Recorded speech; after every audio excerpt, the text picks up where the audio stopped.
ഞാൻ രണ്ട് കാര്യങ്ങൾ ചോദിക്കട്ടെ. ഇപ്പോൾ നമ്മൾ അന്തർദേശീയ വിഷയങ്ങൾ നമ്മുടെ നാട്ടിൽ ചർച്ച ചെയ്യണം. ഇപ്പോൾ രമേഷ് പിഷാരടിക്കെതിരെയുള്ള LDFിൻ്റെ ഒരു ക്യാമ്പയിൻ പലസ്തീൻ വിഷയത്തെക്കുറിച്ച് ചർച്ച ചെയ്യേണ്ട എന്നൊരു നിലപാട് സോഷ്യൽ മീഡിയയിൽ പണ്ട് എടുത്തിരുന്നു. താങ്കൾക്ക് എന്താ നിലപാട്? നമുക്കെന്നും ഒരു നിലപാടുണ്ട്. ഇന്ത്യ എന്ന രാജ്യം ഒരു ചേരിചേര നയം സ്വീകരിച്ച രാജ്യമാണ്. ഇന്ത്യ എന്നും സോഷ്യലിസത്തിൻ്റെ ഒരു പ്രാധാന്യമുള്ളൊരു രാജ്യമാണ്. നമുക്ക് പ്രത്യേകിച്ച് പശ്ചിമേഷ്യൻ രാജ്യങ്ങളൊക്കെ നമ്മളൊരു വലിയേട്ടനായി കാണുന്ന ഒരു രാജ്യമാണ് ഇന്ത്യ. നമ്മുടെ വാക്കുകൾക്ക് ഒരുപാട് വില നൽകുന്ന രാജ്യമാണ്.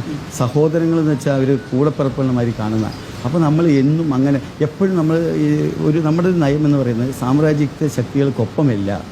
ചേരിചേര നയം ഉണ്ടെങ്കിൽ പോലും നമ്മൾ എപ്പോഴും ഈ ഇമാതിരിയുള്ള രാജ്യങ്ങളുമായിട്ട് വലിയ ആത്മബന്ധം സൂക്ഷിക്കുന്ന രാജ്യമാണ്. ബിരിയാണി വയ്ക്കുന്നതിനിടയിലും ആക്രി കച്ചവടം നടത്തുന്നതിനിടയിലും ഒക്കെ ഇതൊക്കെ ശ്രദ്ധിക്കാൻ സമയം കിട്ടുമോ?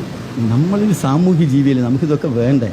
നമ്മൾ വെറുതെ ഇവിടെ വന്നു മരിച്ചു പോയി അതല്ലല്ലോ. നമുക്ക് നമ്മുടെ സമൂഹത്തിനോട് കടപ്പാടുകൾ. പശ്ചിമേഷ്യയിൽ നടക്കുന്ന സംഘർഷമുണ്ടല്ലോ, അമേരിക്ക ഇസ്രായേൽ, ഗ്യാസ് വീട്ടിലെത്തി. നമ്മളിപ്പോൾ വീട്ടിൽ ഇരുന്ന് ട്രംപ് എന്ന് വിളിക്കുന്നുണ്ട് അല്ലേ? വിളിക്കാൻ തോന്നുന്നില്ലേ?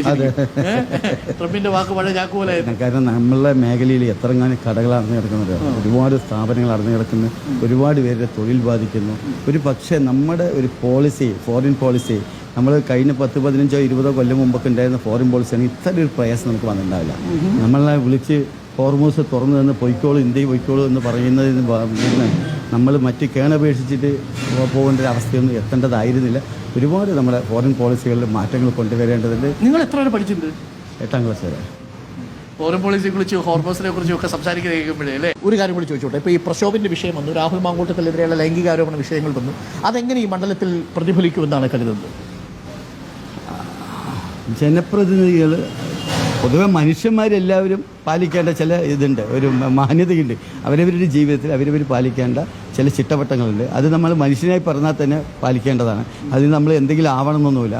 പ്രത്യേകിച്ച് ഉത്തരവാദിത്വം കൂടിക്കഴിഞ്ഞാൽ, അപ്പോൾ പ്രത്യേകിച്ച് ജനപ്രതിനിധിക്ക് ആയിക്കഴിഞ്ഞാൽ വളരെ സൂക്ഷ്മതയോടുകൂടി അവർ ജീവിതം കൊണ്ടുപോകേണ്ടതാണ്. ജീവിതത്തിനൊരു കൃത്യനിഷ്ഠത ഉണ്ടാവണം. അതല്ലാതെ എങ്ങനെയെങ്കിലും ജീവിച്ച് എന്തെങ്കിലും കാണിച്ച് നമുക്ക് ആൾക്കാരുടെ ഇടയിൽ നിന്ന് അത് ശരിയല്ലാത്തൊരു വിഷയമാണ്. ഒന്നാമത് ഞാൻ ഇന്നലെ കൂടി ഞാൻ പറഞ്ഞതുപോലെ ഞാനൊരു തെരഞ്ഞെടുപ്പ് മത്സരിക്കുകയാണെന്ന്.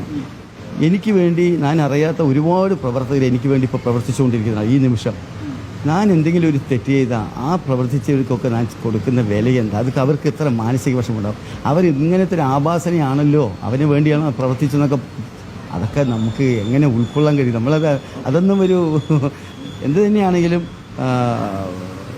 ഈ ജനപ്രതിനിധികളായി തിരഞ്ഞെടുക്കപ്പെടുന്ന ആൾക്കാരുടെ പശ്ചാത്തലം ഒന്ന് ഈ നേതാക്കൾക്ക് ഗ്രൂപ്പോ അല്ലെങ്കിൽ എന്തെങ്കിലും പേര് കൊണ്ട് കൊടുക്കരുത്. അവരുടെ പശ്ചാത്തലം ഒന്ന് അന്വേഷിക്കുക. പശ്ചാത്തലം അറിയാതെ ഇരിക്കില്ല, ഉറപ്പാണ്.